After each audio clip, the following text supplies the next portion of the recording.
The Brooklyn Vegan Show is a podcast about music brought to you by the music blog and online record store Brooklyn Vegan. Make sure to subscribe to hear all of our upcoming episodes featuring interviews with musicians and more, and find us 24/7 at brooklynvegan.com, Twitter, Facebook, and Instagram.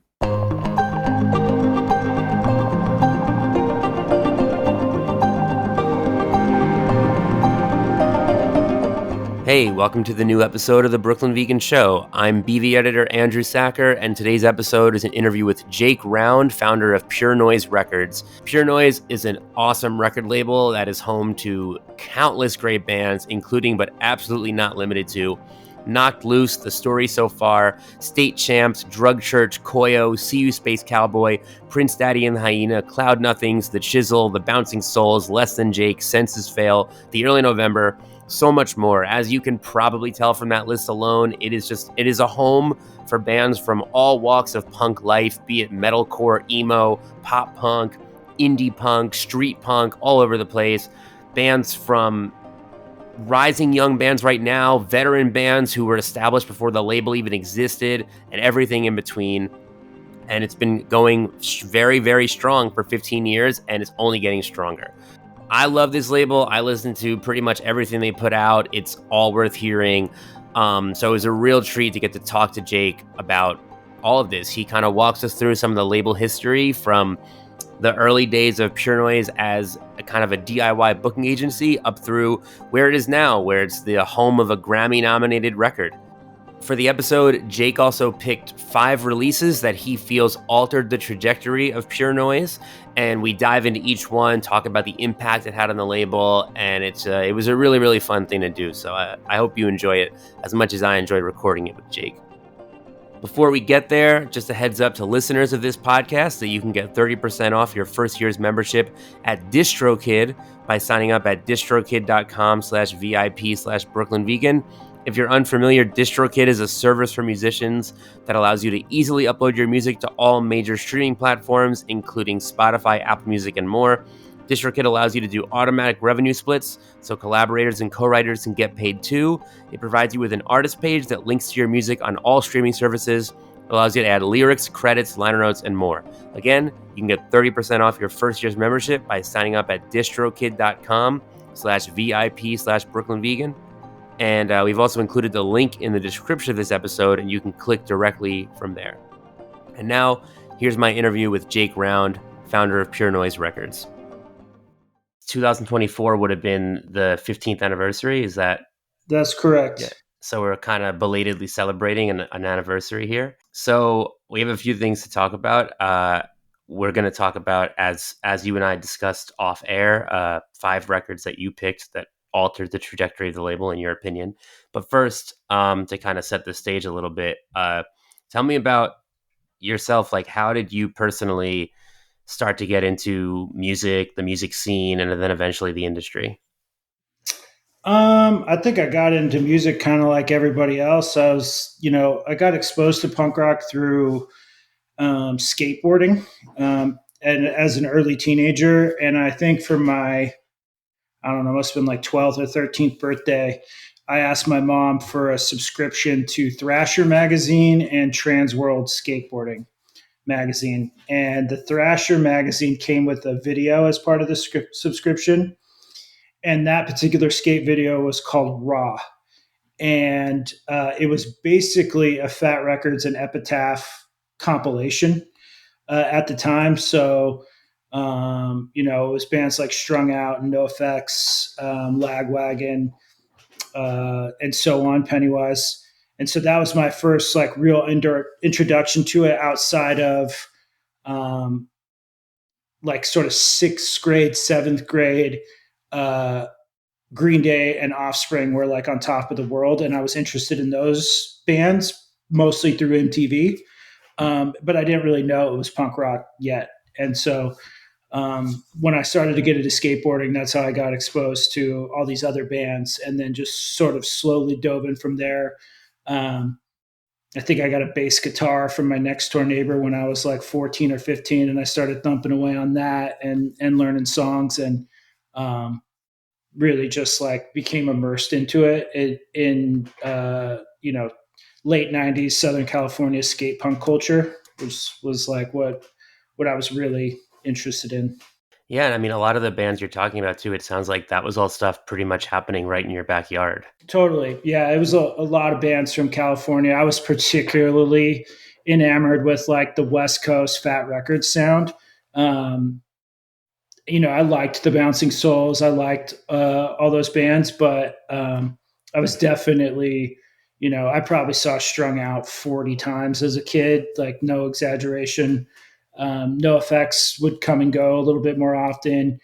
Rancid was a little bit more sparse, but I saw all those bands a ton. And around us at the time, there was a really awesome venue in Corona called the Showcase Theater that no longer exists. It was sort of like the chain reaction of the Inland Valley.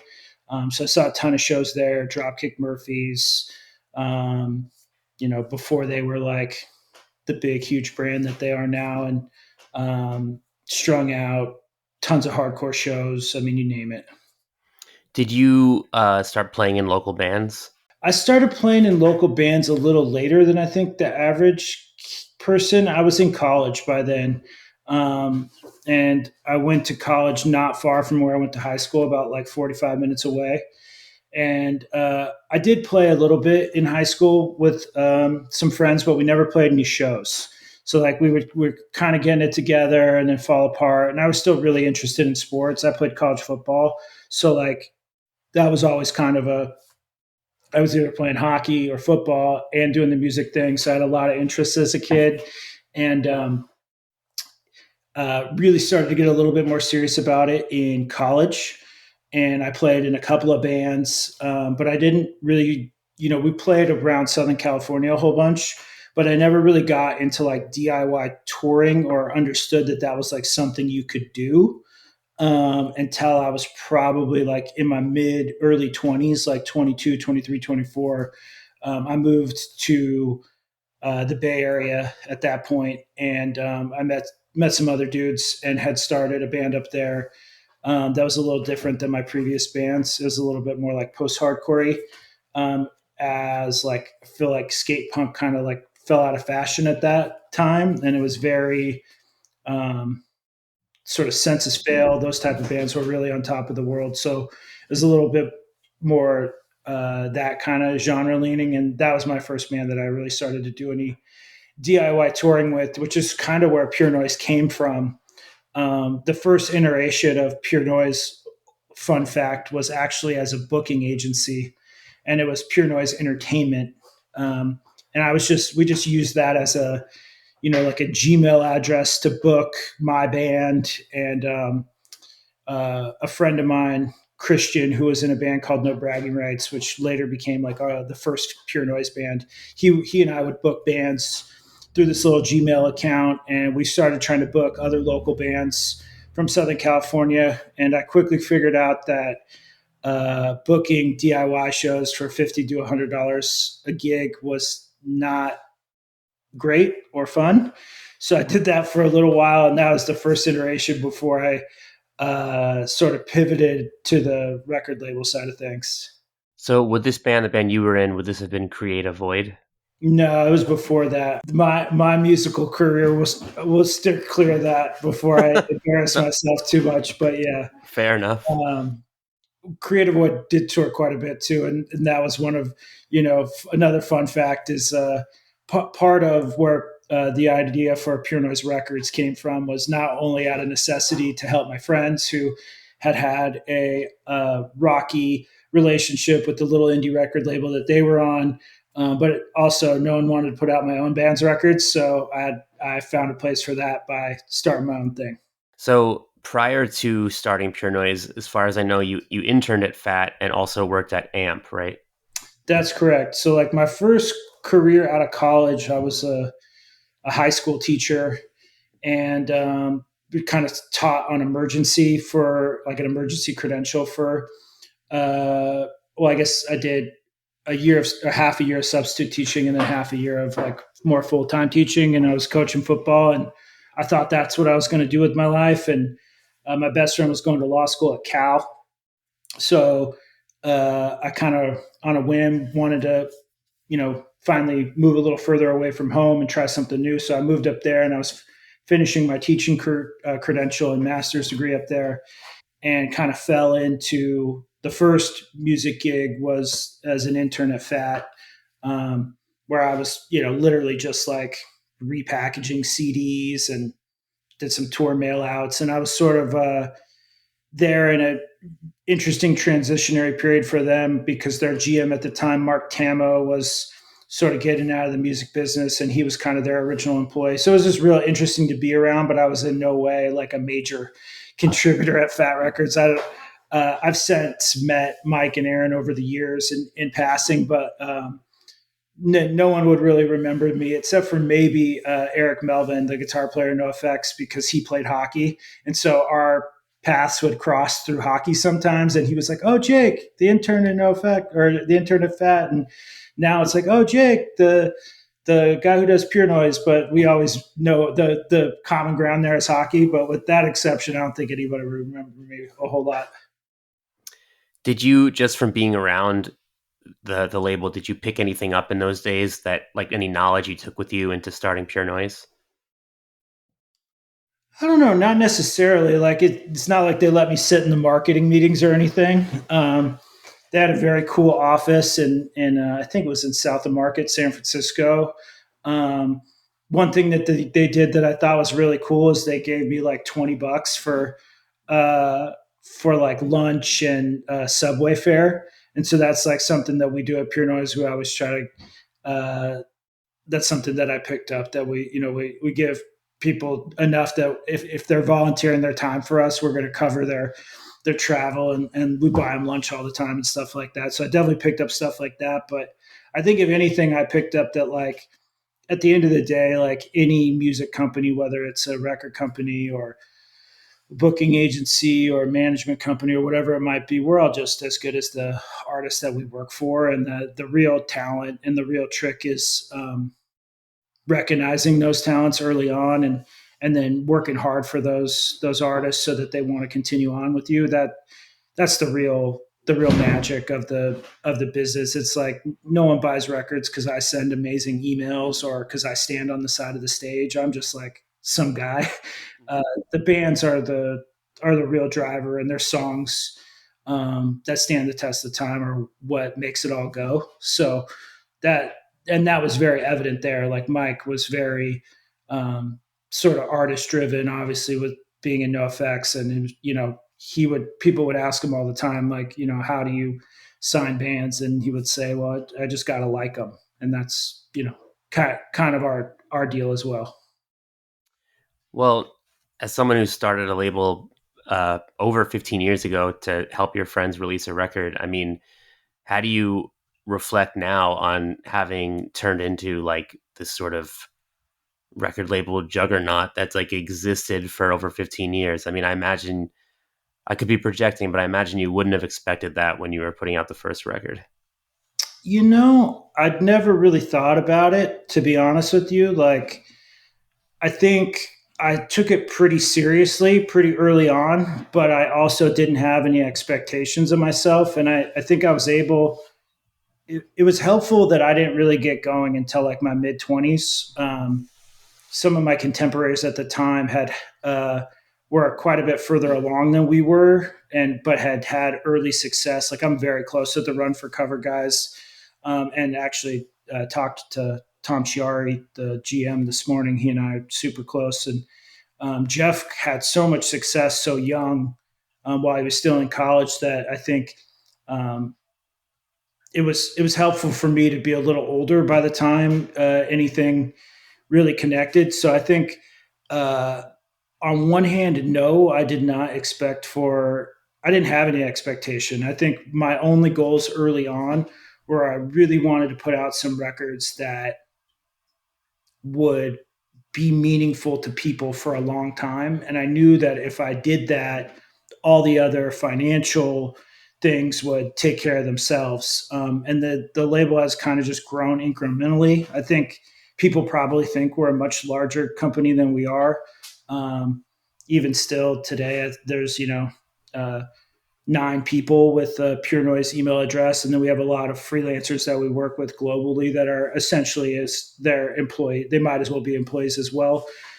So all in all, probably about 15 people are Pure Noise, whereas I think there's other record companies in the space that have a lot larger staffs. But I think for me, especially going back to when I was doing the label out of my bedroom, when I was the only person, I realized that like the focus for us in terms of competing, if you will, like it's not really a competition per se, but was that we were going to just have to out record people and release better music in order to um, compete with these bigger companies with bigger marketing budgets and so on and so forth. So to me, that's always been the focus, is to just try to release the best music possible, and the chips are going to fall where they may. Like the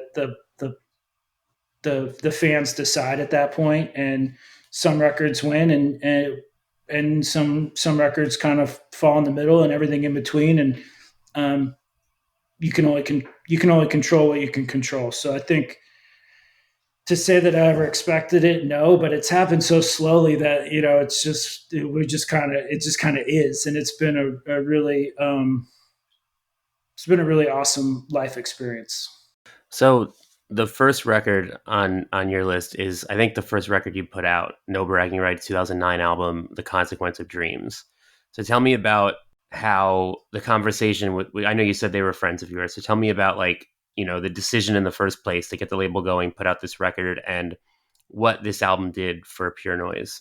Well, I think it wasn't necessarily a huge commercial success or anything like that, but I think I would be remiss if I didn't include it, because thinking that you can just start a record company is pretty absurd. And so you need somebody that's willing to take that journey with you. And they had called me up, um, Christian in particular, who I had done Pure Noise Entertainment, the booking with. He was a guitar player, no bragging rights, and he was like, "Hey, we've got this studio time booked. It's about $7,500 or whatever it was."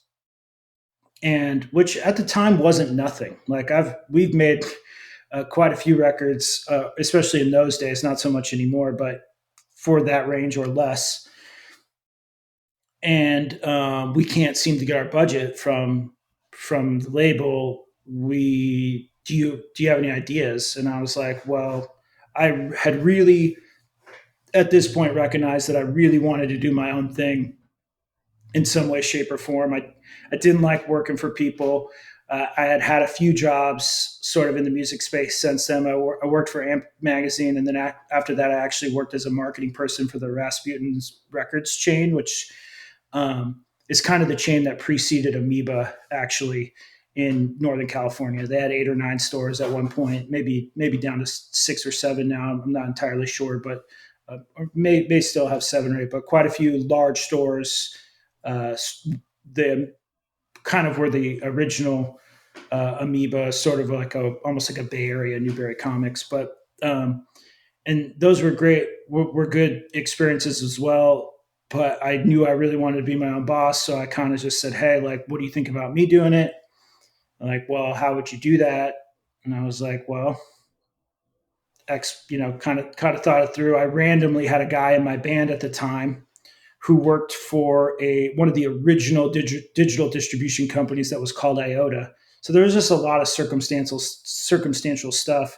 IOTA went on to be acquired by the Orchard and Sony, and so now all of that IOTA catalog is part of the Orchard system, which is one of the biggest indie. It's sort of indie. It's owned by Sony, but distributors going. But so anyway, I was like, I'll get digital distribution through this, and I have a little bit of a relationship with Hot Topic because of my job at Amp Magazine, and so I called my mom up, and I was like, "Hey, mom, like, would you loan me some money?" And I did not grow up particularly rich or particularly poor, just very in the middle, and you know, I think, not to get too dark, but the crux of the story was my father had just passed away like a year ago, and I kind of had a feeling like I had inherited some stuff from my dad that I didn't really want. So I just told my mom, like, go ahead, you can sell that stuff. Like, you use the money. So I had a feeling she might might support me, and she did. And so from there, which it started off as a $10,000 loan, and then ended up kind of like kicking up to more around 20, and that's where that was like the original investment. For the first probably 3 or 4 years, I just sort of recycled that, paid a little back to my mom here and there, but really kind of made it all work on that initial investment from her. And without her, there would really be no Pure Noise. I definitely have talked about that quite a bit over the years, and shouted her out. She still does our payroll to this day. She's done a variety. She was an accountant her whole career, and so now she's retired and just does the payroll for us, and comes to town once in a while and bakes cookies for everyone. So yeah, definitely no Carol around. There's no Pure Noise. Nice. Were you doing vinyl off the bat, or did that come later? Uh, Pretty early on, and not on that first No Bragging Rights record. We've since put it out on vinyl, mostly just because I wanted to. We sold a few copies, but it was kind of like a point of principle. But the next release over there, this would be a good segue to the next release on the list, which is the Transit Man Overboard split. And I discovered Man Overboard while I was working at Amped through a demo that came in on a CD through the mail. And that demo had Love Your Friends, Die Laughing, which was kind of like Man Overboard's big hit on it. And I really only spent any time on it because it had a little bit of an explanation and said had recorded that little EP with Jesse Cannon, who had done some stuff with Saves the Day. And I was like, oh, that's interesting. Put it in, thought it was really good. Decided to review it for the magazine because I thought it was really good. And then I had kind of developed a little bit of a relationship with Wayne, the guitar player in the band, and I had put out a couple of records for my own band and No Bragging Rights, and he kind of just texted me out of the blue one day, and he was like, "Hey, do you want to put out a split with us in Transit?" And I was aware of Transit at this point because it was starting to get buzzy. I think they'd already released some stuff on Run for Cover, matter of fact. And I said, yes, absolutely. And they just really wanted to do it like with a West Coast label because they thought that that would be cool. And I started running vinyl at that point through Pirates Press, which is who we continue to manufacture through to this day. And I had a bunch of mutual friends with Eric, who's the founder of Pirates Press, and he has a cool backstory as well. He started off working for another manufacturing company and kind of became unhappy with that situation and was like, to hell with this, I'm gonna start my own thing. So we have a little bit of a some stuff in common, and Eric's been a huge supporter of ours over the years, and extended me a lot of credit that I don't know that I could have done what I did as quickly without his belief in the company and just kind of letting us pay as we go. But so that was our first vinyl release, and it was really important because at the time, especially in this sort of like Warped Tour kind of world, uh, pop punk really hadn't broken again. Obviously, Newfound Glory was still happening, and Set Your Goals a little bit as well. But outside of that, there was like some pop stuff. You have like the Main and the Cab, and it was a lot of metalcore, Attack Attack, and that sort of thing, which I had nothing against that. Obviously, like one of my other early music jobs I was working for Rise Records on the Warped Tour, and Craig Erickson was a huge mentor and supporter of mine early on, and he was so engaged in that world, Drop Dead Gorgeous and Devil Wears Prada, and it just wasn't. I had nothing against it. I just didn't really get it. It wasn't what I liked as a kid, and so for me, I was kind of like trying to get this label off the ground, figuring out what I was going to pursue, but that sound didn't really interest me a whole lot. And so when I did this Man Overboard Transit split, which was just, a handful of songs on a 7-inch, it did pretty well. And I was like, oh, there's a whole like burgeoning punk and emo community happening. And it was really happening in the Northeast more than it was where I was on the West Coast. There was a handful of bands, Sea Haven, Story So Far, and a few others that were happening, but it was really, really popping off in the Northeast, and that was like my first real exposure to it. And I was like, this is what I'm going to do. This is what I'm going to pursue. and that was sort of the it really helped push me in a direction stylistically, at least initially. Yeah, I mean, I feel like I definitely associate Pure Noise's early years with that whole sort of like pop punk revival of that time, or like the kind of like quote like defend pop punk era, which I know Right. is yeah. And to that point, something that people might find interesting is like I actually didn't put out a lot of heavy records in that time period, not because I wasn't interested in them, it was because I played in a heavy band. And so I was trying to avoid any conflicts of interest between my own band and the other records I was releasing. I didn't want to be like, you know, at this point, I was getting closer and closer to being kind of done doing the band thing. But as I was still doing it, I really didn't want to be like trying to pitch my band for an opportunity as the same opportunity as the band that I was representing. So in the early days there, we skewed very pop punk, and we didn't really fully kind of dive into the heavier stuff until I think Rotting Out was one of the first real legitimate hardcore bands we started working with, whom I loved and was super aware of well prior to that. But until I kind of shut it down on my music side of things, we didn't really fully dive in and become immersed in a more like broader uh, spectrum of music. And as I'm sure you would agree, I think like the stage was kind of set, I feel, because like I think what was unique and interesting about this wave of pop punk bands is they were all really tied to hardcore in a way that like the kind of like neon era pop punk bands of just a couple years earlier were pretty distant from.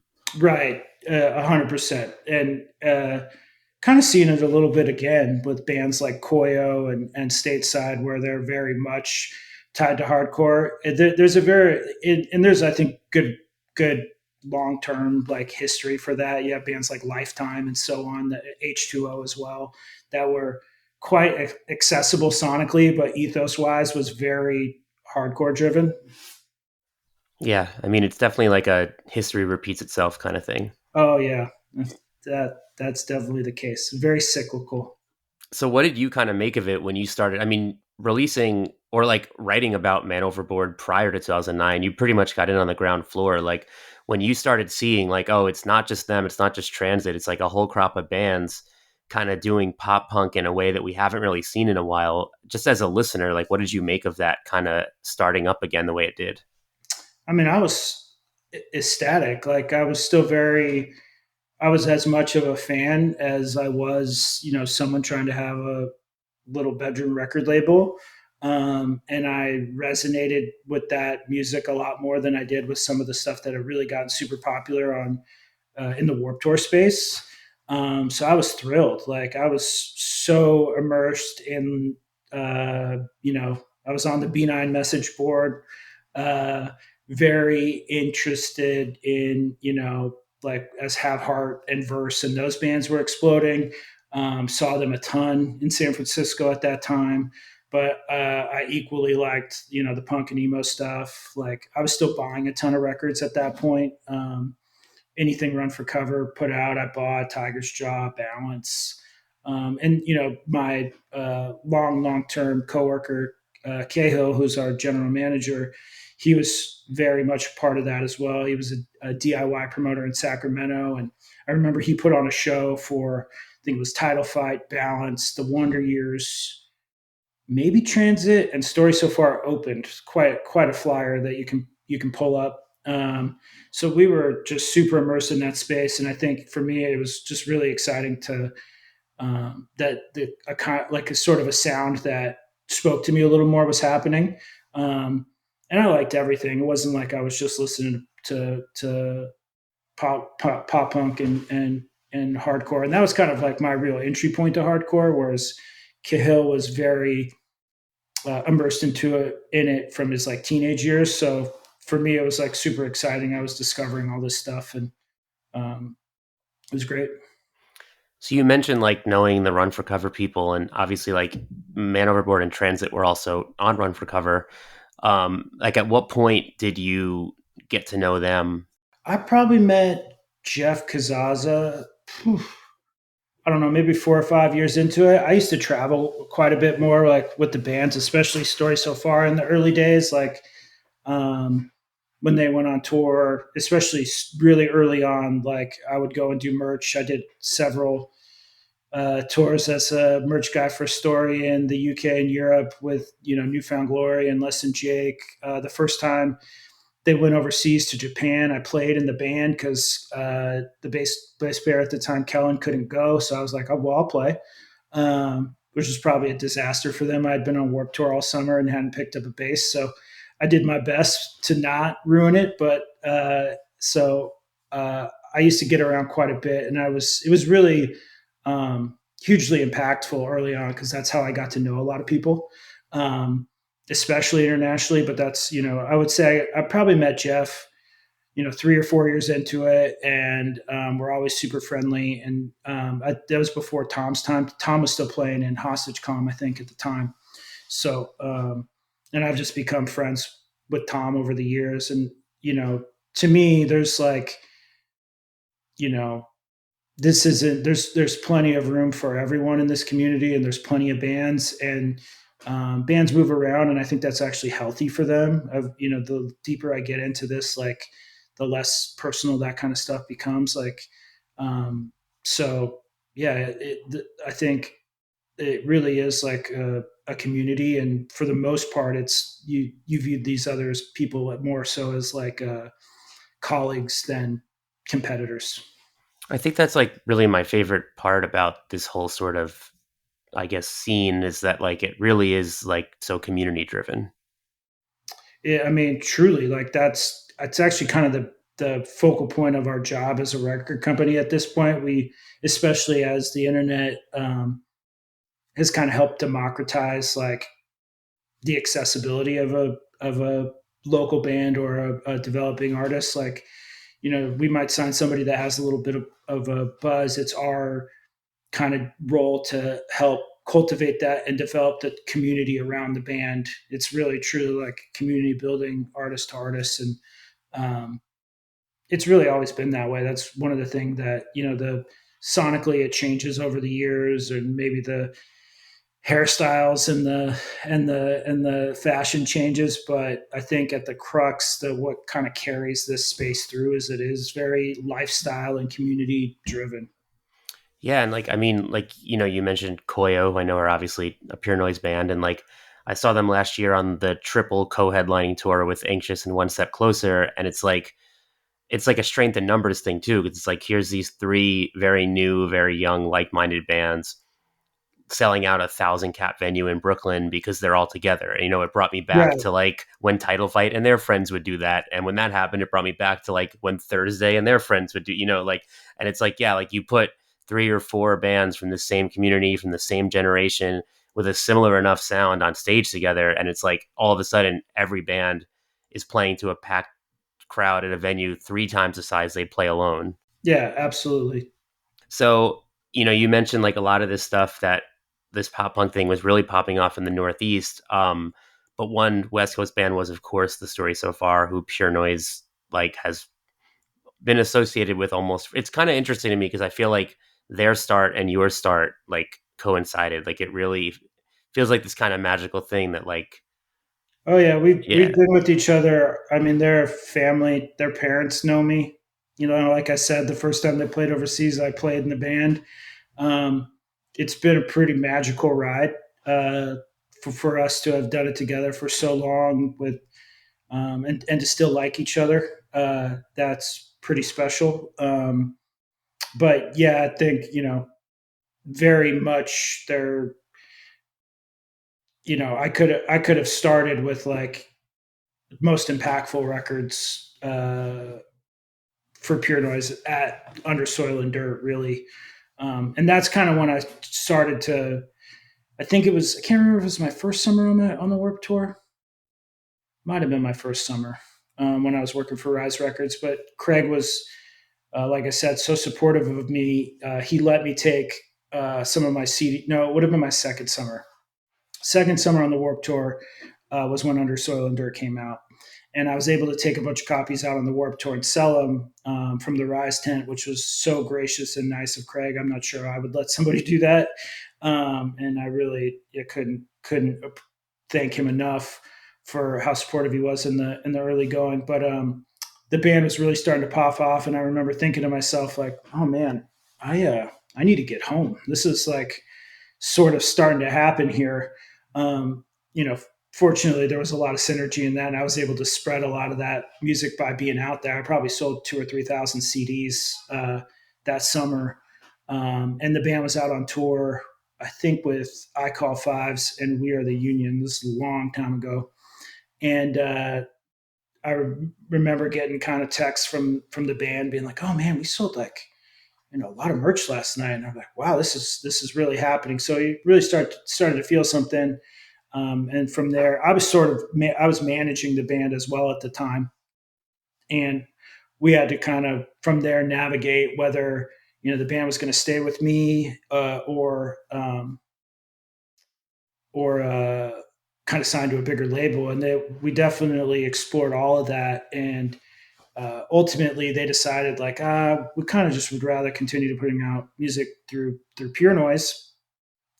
And I was like, okay, well, if we're going to do that, then you guys need to hire a manager because uh, it's a conflict of interest for me to sign you to a record deal while uh, I'm also like where I'm the record guy and the manager guy. So they ended up meeting with a bunch of people, hiring a manager at the time, and then we did the recording agreement. And we've done that over and over a bunch of times, and they've continued to stay with me and continue to do really well. So it's been a special thing. But that when that record came out, it was definitely like very obvious very quickly that it was different than what we had done up until that point. Was it overwhelming at all? Like, did you feel equipped to handle it? That's a good question. um I think it's been overwhelming a lot of times over the last 15 years financially.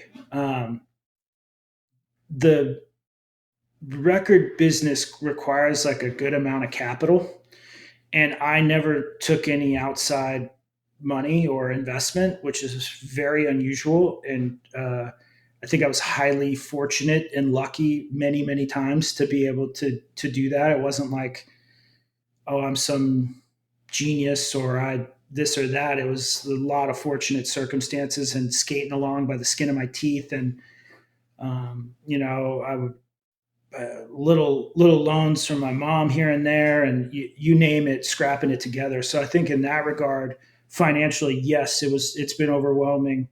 I mean, up until in the last few years, it's been overwhelming at points.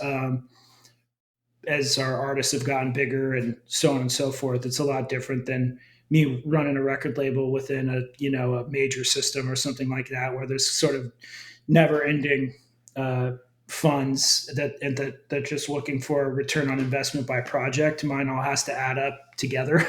um, so yeah, that part was overwhelming. The rest of it, it just sort of, I was very fortunate that the label was able to kind of scale at the similar rate as the band. And things sort of stepped up as we went. Like I could have easily, I didn't want to, I didn't want to list any of the same artists twice on the list, even though I ended up doing that. And I'll explain why, but I could have very easily put What You Don't See on the list as, kind of transformative records for us as well, because that was a huge moment where it was, the band had foregone an opportunity to sign to really any label they wanted and stayed with me. And I wanted to make sure they weren't shortchanged at all. And the investment in that record was much higher from a recording, manufacturing, more every standpoint you could think of. And it was a massive success as the band's biggest record. But we didn't know that going into it. And my mom and I kind of sort of reinvested it. We had her credit cards maxed out, mine maxed out. It was definitely we pushed it all in. I wasn't relatively worried. Probably should have been. I was too young and uh, dumb at the time, probably. But yeah, that kind of period there was very was dicey a little bit. So, how did you first come across the Story So Far's music, and what did you see in them in those early days? Oh, we just lived by each other. Like they were they were connected to Set Your Goals because at the time, uh, Kevin Ambrose, Mikey Ambrose's brother. So Mikey Ambrose is a drummer of Set Your Goals. He also occasionally drums for Story So Far now. Um, his younger brother Kevin was in Story. He stopped being in Story to go to college pretty early on after the EP. But they were around, so everybody knew Set Your Goals. They were kind of the hometown hero. And then my band at the time would play around town, and Story So Far were like I would always try to have them on our shows because they would bring their high school friends. I think I might have been the first promoter to ever pay Story So Far. We had them play like a little show. If I wasn't the first, I was in the first couple. I remember calling them over and give them some of the money. I'm like, hey, you guys drew most of the kids. You should take this money. But so I just knew them from around town, and they they were big fans of Man Overboard Transit, and so again, that why that record was so important. It kind of that really kind of helped get me some goodwill within the other DIY bands who were touring a little bit. And Story So Far, I very much looked up to Set Your Goals for the obvious reasons. So I was sort of like kind of pushed right into that community, and I did the EP, and then kind of like the rest is history from there. Did you like at what point prior to the first album, was there any point where you were like, I think I see this band going far? I mean, I was just liked it. I loved Parker's voice. I thought they wrote great songs. They're very, I mean, Torf is an incredible drummer. He's had some pretty serious health kind of injury battles over the years, which is why he's playing guitar now for no other reason. He still drummed on the new record, but has been battling some hip injuries. But he's just a super talent. Parker, incredible lyricist, a very unique voice, great singer. Uh, Everybody, Will, Kevin, Kellen at the time, just very talented, very unusual, sort of lightning in a bottle type of thing. Um, I would say, it wasn't just full rocket ship because the EP came out and it like did okay, but like it really started to get momentum on the Maker split. That 7-inch had Mount Diablo on it, which was like their first kind of hit, and so that we really started to get some momentum. And they were playing around California, and some kids were coming out, and then I don't think I knew until they did their first kind of real national tour on Under Soil and Dirt, and they were the opener on the Glamour Kills tour, which was Wonder Years, Polar Bear Club, Transit, A Loss for Words, and then them. And they were like, realistically, by that time, it became kind of obvious they were probably the second biggest band on the show, and they were opening it up. So it was like, okay, this is for real now. How long did I know that they were going to go on to kill it for another 15 years? No, not and become like they're a forever band at this point. Like as long as they want to do it, people will come to see them play and support them. But you don't ever, you can't ever know that. There's been a bunch of times where I'm like, oh, this is the one, and then the for whatever reason doesn't connect the way we hoped. But that's when that Glamour Kills tour is when I kind of knew, yeah, this is special. So you touched earlier on the moment when Pure Noise started to also start signing some heavier bands, which leads into your next pick, which is Knocked Loose's Laugh Tracks from 2016. So before you discuss the record itself, kind of the same question. How did you first come across Knocked Loose's music, and what did you see in them at the time? Um, so I discovered Knocked Loose through a friend who is now Knocked Loose's agent. And I don't think he was a full agent yet. He might have been like an assistant at the time at UTA. But he was a promoter. His name's also Jake. Funny enough, Jake Zimmerman. He was a promoter on Long Island, and we had done stuff together. He had a cool little festival called Mixtape Fest or Today's Mixtape, something like that. And we did a West Coast version that I was involved in Oakland. And so Jake and I were friends, and Jake, so he had this promoter thing going on. He's also an agent, and he messaged me and was like, "Hey, you got to check this band Knock Loose out." And said, "Okay." And all that was out was at the time was Pop Culture, and I was like, "Okay, this is cool. It's kind of rough, like very bedroomy."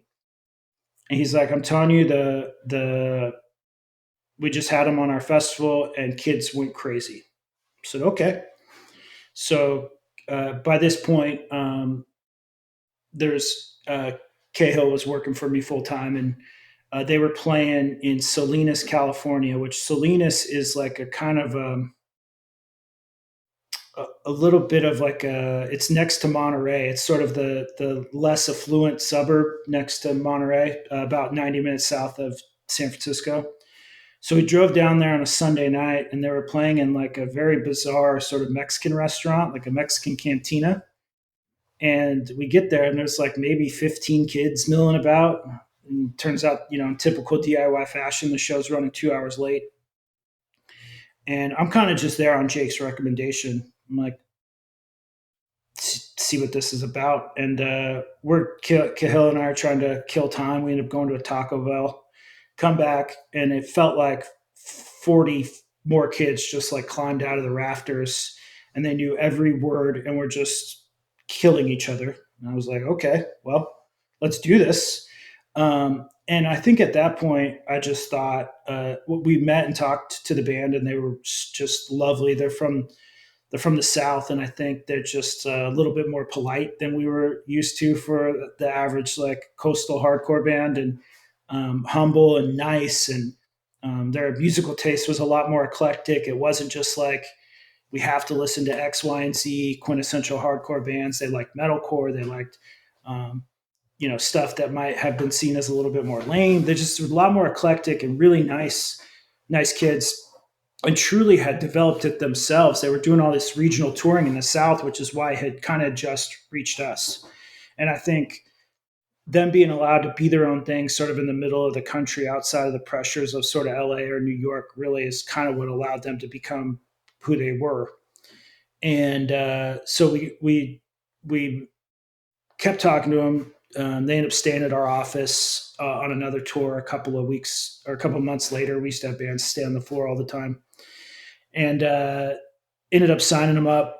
And I got in touch with Will Putney, who they were ecstatic to make a record with, and they make laugh tracks. And it was obvious there was a lot of momentum, but I think at the time, I really was like tempering the expectations. I was like, this is a hardcore band. How big can it get? Like, and it doesn't take like a music industry executive to look at, sort of cross genre, like something like Story So Far is a little easier to listen to. You might think that might be um, more commercially appealing for whatever reason than more extreme music, right? So I was just like, let's take this one step at a time. And I knew that record was going to do well. It was so buzzy, and we were even. It wasn't that long ago, but we were a much smaller staff at the time. I remember scrambling the night before. We didn't like how some of the merch designs had come out, so I was working with a designer friend of mine to like get everything dialed for the pre-order launch late into the evening. Still very small shop at that point, and we put the record out, and it was our biggest debut album ever, right off the bat. And the band had a really unusual and fortunate kind of touring rollout where they were able through to roll the record out. They were supporting Acacia Strain, if my memory serves, and then go immediately from Acacia Strain into supporting Stick to Your Guns, because one was like a BC and the other one was an A market. So they were essentially on tour for 3 months straight during the album rollout, and it just exploded the record. And even then, like I was like, oh, this, and I think for me it was. we had had other really successful records in that interim, that state champs around the world and back, hugely successful. Huge record for the company. I mentioned 4 Year Strong. That was like kind of the first established band that came to us, and probably some of the work I'm the most proud of, helping them coming off a major and getting back kind of back on their feet and really doing well. But I think the difference with Knocked Loose was it kind of showed that we could do more than one thing, like that we weren't just a pop punk label, and that we're really comfortable sort of working on anything within the alternative guitar music space. Like you name it, like it could be pop duo or metalcore, deathcore, or pop punk. If it fits within our culture, that we're comfortable working on it. And I think that for that reason, that record was um, hugely important. And then ultimately, at the end of the day, the same as everything else, if the record is great and stands on its own, all the other things will fall into place. It'll be successful financially and so on and so forth. So definitely really exciting. And I think for the first couple of years, I was constantly in that headspace of like, well, how big can it get? It's a hardcore band. And I think a testament to them as people is, even though they're very humble, really nice, awesome, just salt of the earth people, they really have an incredible vision for where they want to take their band, and are thoughtful about how they um, put together not only the songs. Isaac is just an amazing talent, as is Brian and the rest of the band, but also in the messaging around it, and the marketing and so forth, visuals and all that. And it's just been even though it's felt like a rocket ship at times, it's really taken 10 years of work to get to where it is, and then ultimately probably a good segue to the next record. Yeah, I mean, speaking of how big could it get, we're looking at a Grammy nominated Pure Noise released hardcore album, right? Anything's possible, I guess. And If the music's good enough, anything's possible. yeah, I mean, it was even like I saw Knocked Loose last year on the Slipknot tour, and like I feel like when you see like a smaller band open an arena tour, like no matter how good the band is, no matter how amazing the live show is, so often it just feels like they're playing to people who are finding their seats and don't know what's happening in front of them. And like seeing like Madison Square Garden sing along to Suffocate, like pretty packed, like I was like, this is surreal. Yeah, I was actually there. Well, I think there was two MSG shows, so maybe we're at the same one.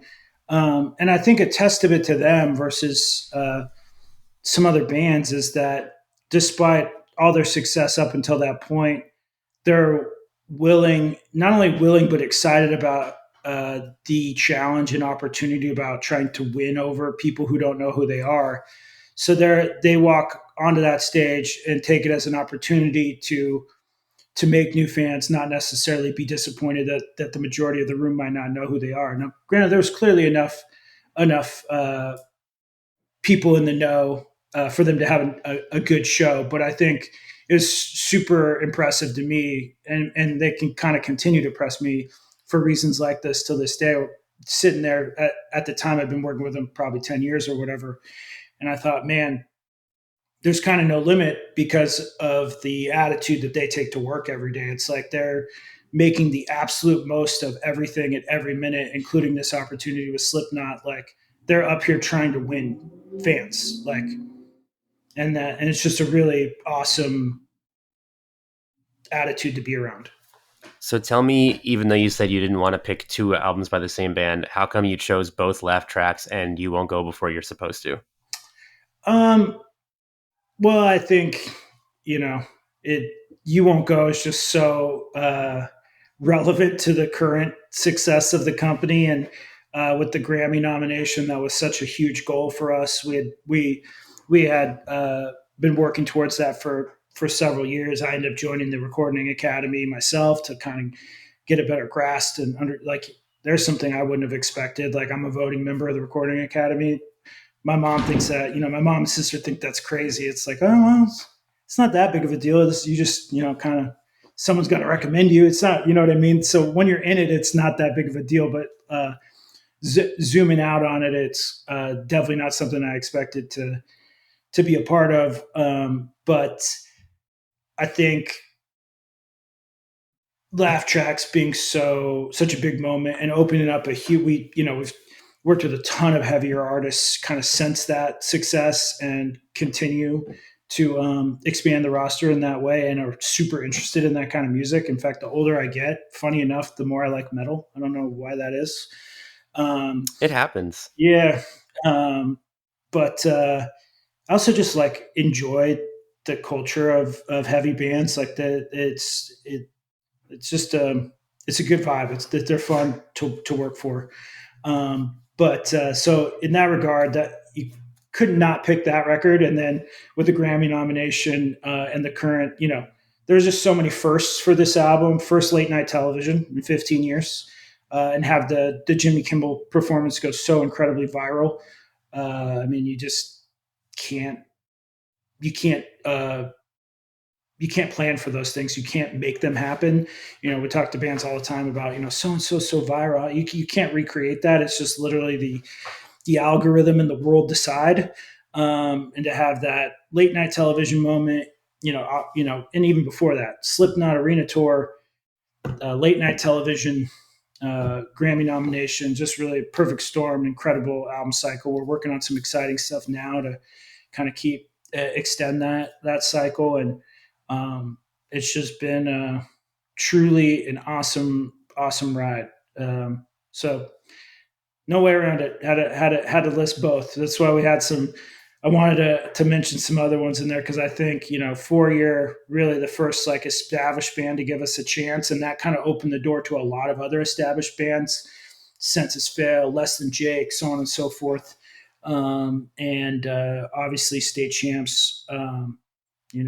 Hugely successful artist that's been with us their entire career as well. Kind of right there with Story So Far the whole way, and I've, you know, that State Champs probably our first arena tour supporting 5 Seconds to Summer in Australia. Incredible.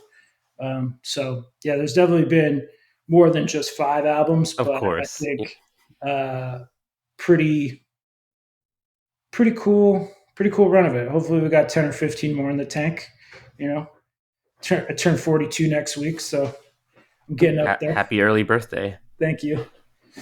Yeah, I did want to ask also. I mean, I think Pure Noise becoming a home for these established bands, a lot of whom have been on majors. That's a really interesting thing about this label to me. Like, tell me about that from your perspective, especially like some of the bands you mentioned, like, Senses Fail, Less Than Jake, Bouncing Souls, or bands you mentioned having, kind of watched from an early stage just as a fan. Like, so tell me about like signing some of these veterans that I would imagine you would have looked up to years ago.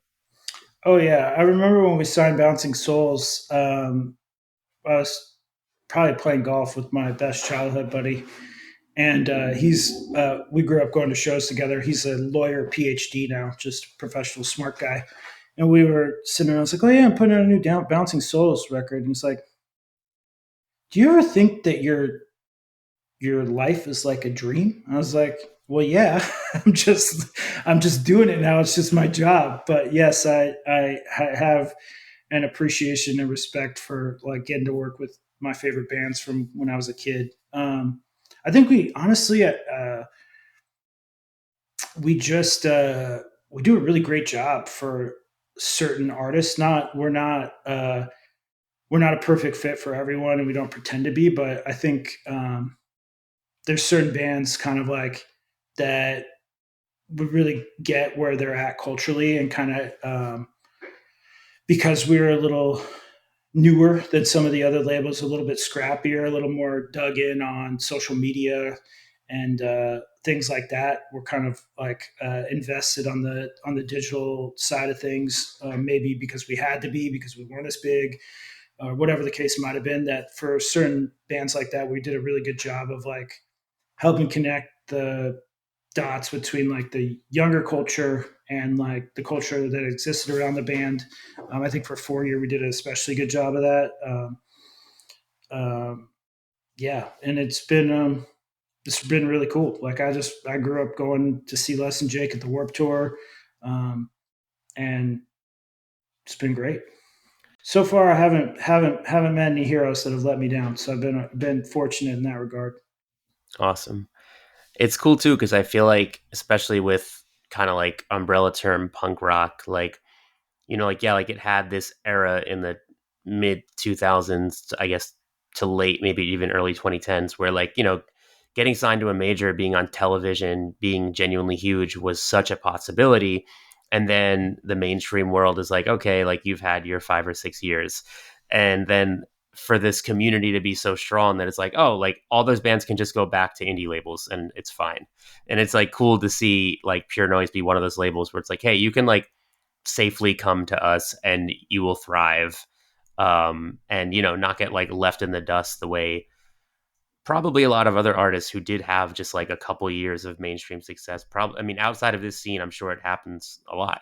Yeah, it's really more of a testament to the community than a testament to us. Like I would love to take all the credit, but again, I don't write any of the songs, so no one want to listen to my songs. Uh, but yeah, I agree, and it's the difference between having fans of your band and fans of your song, and it's a struggle quite a bit currently. I feel there's like a lot of sort of scene adjacent artists that will have some success on online, TikTok, even that maybe even migrates to DSPs and they start to have some streaming success, but they struggle to sell tickets and develop any real community or culture around their band. And so they basically there's people who are fans of their songs, but they're not fans of their band. And I think we've also become a landing point for some artists like that, where it's like, hey, yes, you're going to have to give up some things in order to not do everything yourself, but at the same time, like we can help connect the dots between this and this, and between the internet and real life specifically, and make an investment in you and see if we can't grow this thing into a sustainable place. Because in reality, it's not going to be a sustainable long term, you know, business without fans of you as an artist. And that's a you know it's not always easy going from the internet to real life. For some bands, it's just one and the same boom rocket ship, but there's lots of bands where there's a disconnect between one or the other. There's also bands that can seems like they're selling a million tickets, but it hasn't really transferred to the streaming and record sales yet. So it goes both ways. Yeah, no, for sure. I mean, especially right now with, like you said, TikTok and everything. It like I feel like versions existed in the past. Like there's of course so much nostalgia around like the kind of, if you had like a hit emo song between 2001 and 2006 kind of thing, and it's like I've been to festivals, I don't want to throw any certain band under the bus, but I've been to festivals where it's like the crowd is huge but they're waiting for the one song they used to sing along to 20 years ago, and then you see the bands where it's like it doesn't even matter when they play their hit because they just have a fan base who knows all the deep Everything's a cuts. hit. Yep. Yeah. And yeah, I feel like you, especially now, like it's, like you said, you notice it so much where it's like, oh, this band's streaming numbers are off the charts, but they're like not selling out 300-person rooms. And then you're seeing bands selling out 1,500-person rooms with like no big hit on Spotify. Yep. Yep. There's goes both ways, and the the goal obviously is to get both to go together. Yeah. So a few more questions for you, some burning questions, things I'm curious about. Um, Something that really stuck out to me. I'm a huge Cloud Nothings fan, and to see them kind of go from being like this very like critically acclaimed band that weren't really in the punk scene to just kind of like starting to make heavier music and being like accepted and influential like in that world, and then for years later to end up on Pure Noise, like it feels kind of like, at least just watching them, like it feels like almost like a full circle or a 180 kind of thing where like here they are on like a punk label. So tell me about that, like how did they kind of enter your orbit and what made you feel like this was a good fit? I mean, I'd been aware of the band for always. They were, I was a big Cloud Nothings fan when they were like big on the blogs. I was really into Cloud Nothings and I was really into Japan Droids. They kind of felt like kind of brother bands a little bit, at least Totally. to me. No, I felt exactly the same. Yeah. And because they felt so really pop punk adjacent to me. Um, and I feel like honestly, they were so driven by the blogs early on that they would have been well served to kind of be more part of the punk community. They kind of are as people. Little kind of indie or weirder than that. Like they have a very broad view of it, but I think um, and to that point, because so much of the early success was blog driven, I think they um, missed out on a little bit of the punk community and support. And their agent now, who they went to high school with, is a close friend of mine, and he asked me if I'd be interested in doing the record. And I was like, oh man, so much so. I love the band, and it's been a really great experience. They're hugely prolific artists. Like we have to, like man, we can't put out a record, can't put out a record a year. Tone it down. So they're working on. They always have new music. We've got a couple of B-sides we're going to put out this year. And then they're working on a new record and got some touring coming together. But that's been an interesting one as well because in some ways, like I said, they were sort of pre-viral era, but they were so blog driven.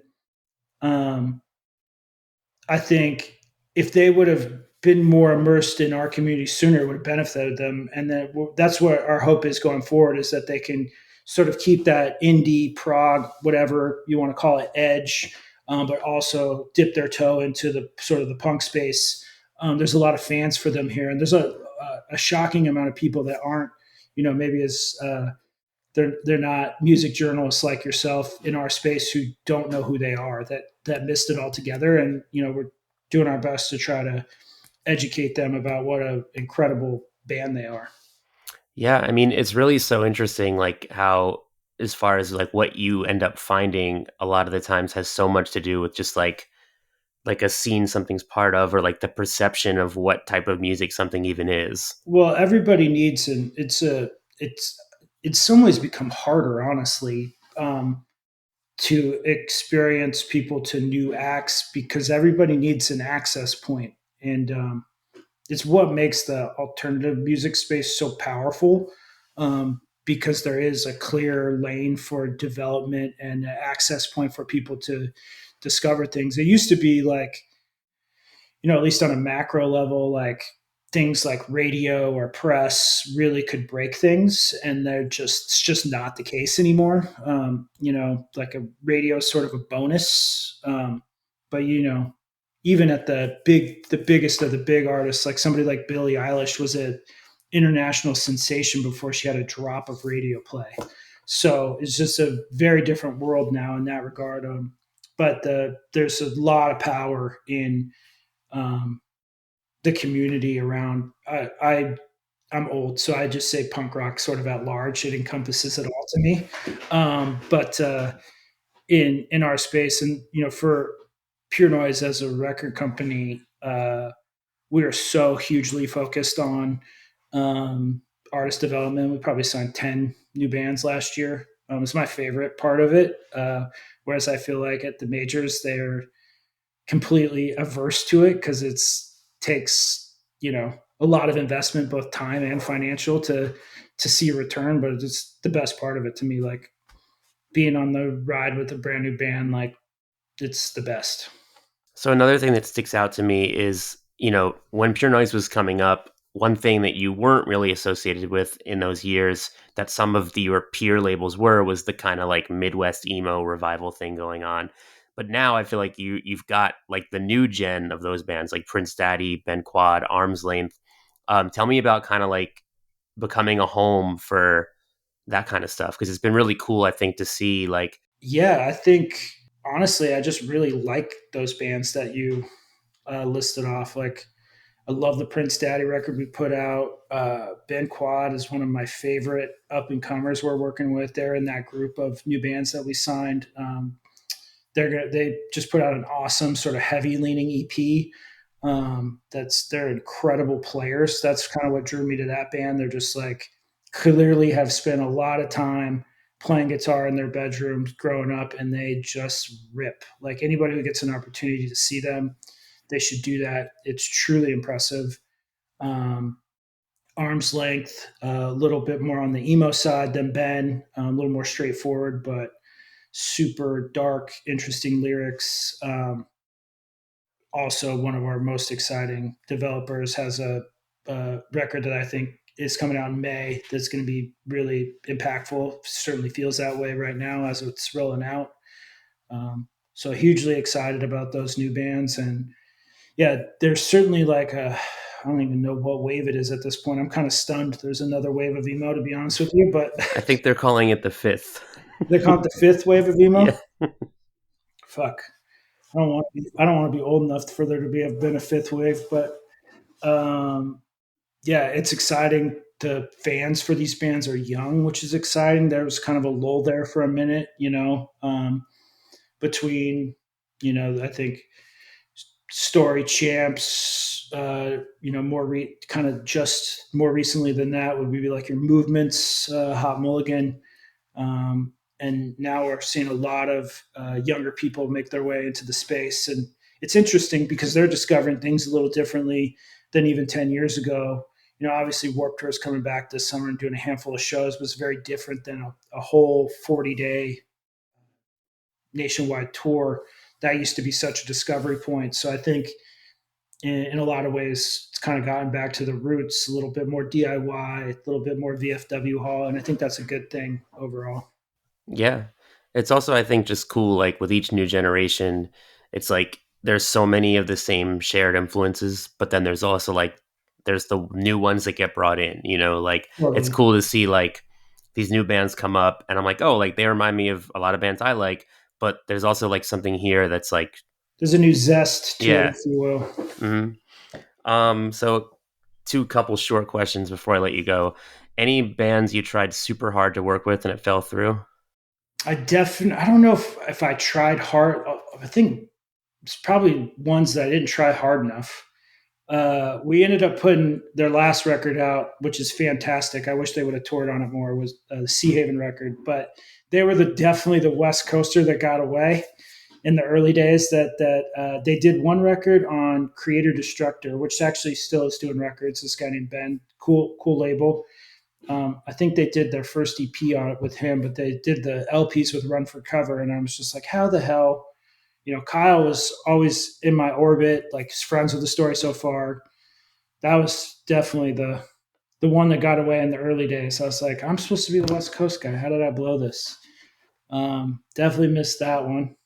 I've certainly passed on some records that I shouldn't have passed on, but I don't claim to know everything. I can't bat 1,000.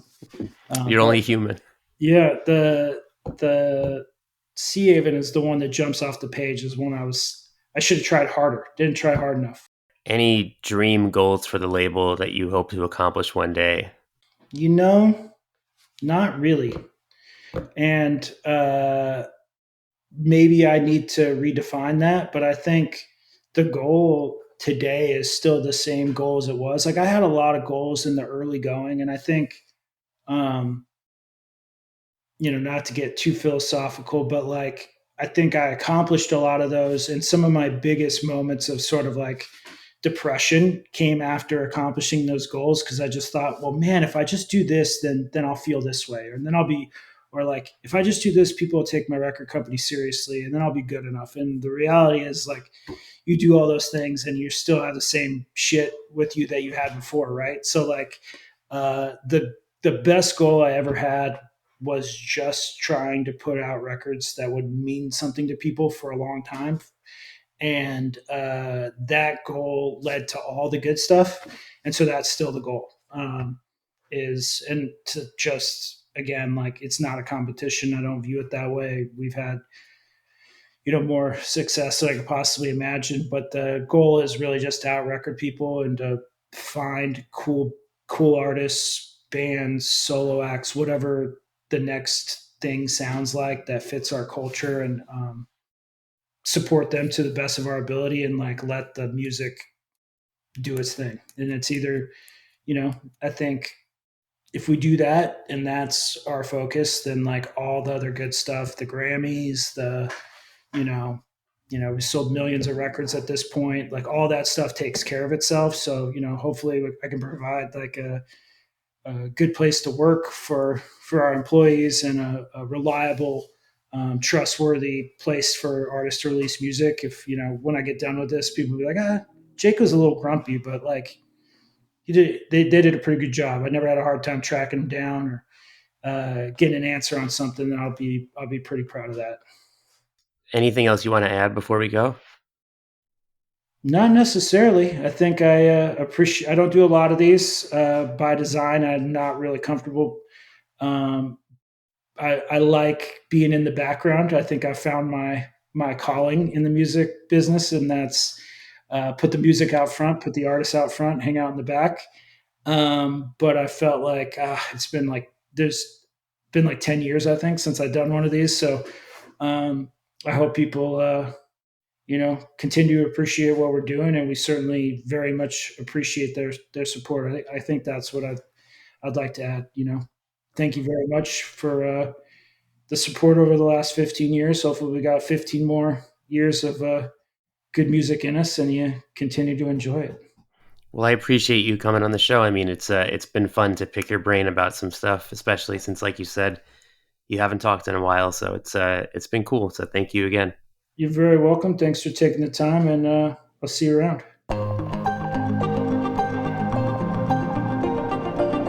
Hey, thanks for listening. Thanks again to Jake for coming on the show. You can pick up exclusive vinyl variants of select Pure Noise titles at shop.brooklynvegan.com. And if you like what you heard, like, subscribe, give us a good rating, tell your friends about us. All that little stuff goes a really long way, and we really appreciate it.